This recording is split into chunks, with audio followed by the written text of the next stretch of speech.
নমস্কার, কেমন আছেন সবাই? আমার আরেকটি নতুন ভ্লগে আপনাদের সকলকে অনেক অনেক স্বাগত জানাই। আশা করছি আপনারা খুব ভালো আছেন, সুস্থ আছেন। আমরাও ভালো আছি। আজকের দিনটি ছিল হচ্ছে মঙ্গলবারের দিন, আর এখন ভোর হচ্ছে 5টা। আর আমি উঠে বাড়ির সমস্ত কাজটা সেরে নিয়ে স্নানও করে নিয়েছি। আর দেখুন সূর্যটাও উঠেছে, কি সুন্দর। আজকে দর্শনও করে নিয়েছি।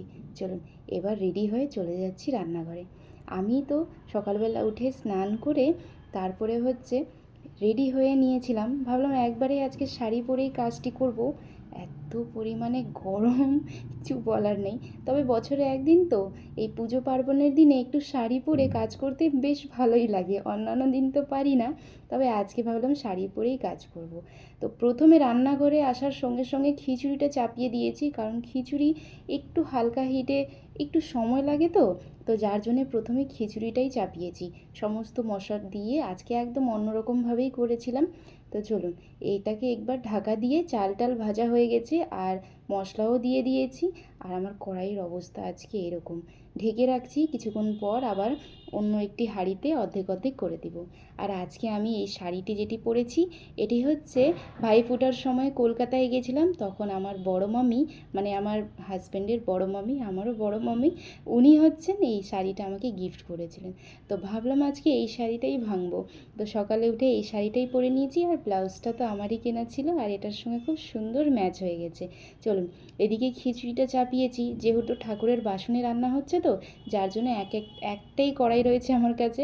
তো প্রথমে খিচুড়ি চাপিয়েছি, খিচুড়িটা যতক্ষণে হচ্ছে ভাবলাম এদিকে মন্দিরের কাজটাও সেরে নিই, কারণ বসে থাকলে হবে না। আর লগ্ন হচ্ছে ওই প্রায় 1:30টার থেকে, মানে দুপুর 1:30টা থেকে। তো এখানে খিচুড়িটা চাপিয়েছি, তো ভাবলাম মন্দিরের কাজটা করি। তো ওই কলা গাছটি মার বাড়ি থেকে এনেছিলাম কালকেই, আর গামলাটাও মাই দিয়েছিল, বালিটাও মাই দিয়েছে। এখানে হচ্ছে নতুন বালি লাগবে, তো আমাদের এখানে তো পাওয়া খুব মুশকিল। তো যেহেতু আমাদের বাড়িতে কাজ হয়েছিল যখন, বালিগুলো রয়েছেই, তো নতুন বালিটাই নিয়ে এসেছি। তো এই গামলার মধ্যে প্রথমে আমি ভাবছিলাম এইভাবে দাঁড় করলেই হয়তো হয়ে যাবে, কিন্তু হচ্ছিল না।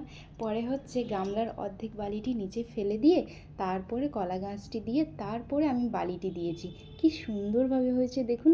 চলুন এবার মায়ের হচ্ছে ফটোতে গাঁদা ফুলের যে মালাটি এনেছিলাম সেটাও পরিয়ে দিচ্ছি, আর এমনি প্লাস্টিকের লাল রঙের মালাটিও এনেছি, সেটাও হচ্ছে পরিয়ে দেব।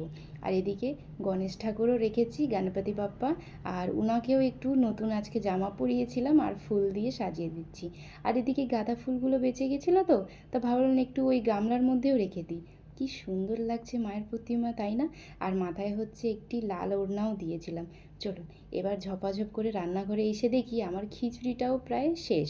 নামানোর সময় হচ্ছে একটু বাড়িতে বানানোই হচ্ছে গরম মশলাটি দিয়েছিলাম, আর খিচুড়ির মধ্যে এইবার হচ্ছে আমি আমার হাতে বানানো গরম মশলাটাই দিয়েছি, বাইরের মানে বাজারের কেনাটা দিই নাই।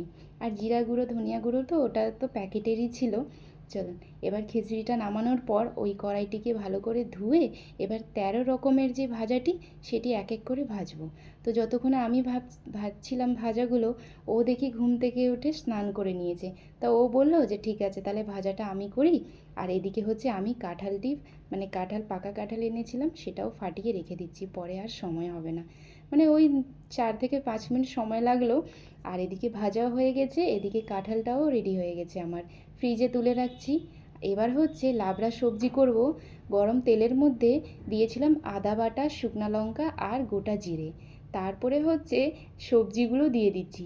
একবারে তো সবজিগুলো ধরছিল না, কড়াইটি ছোট তো।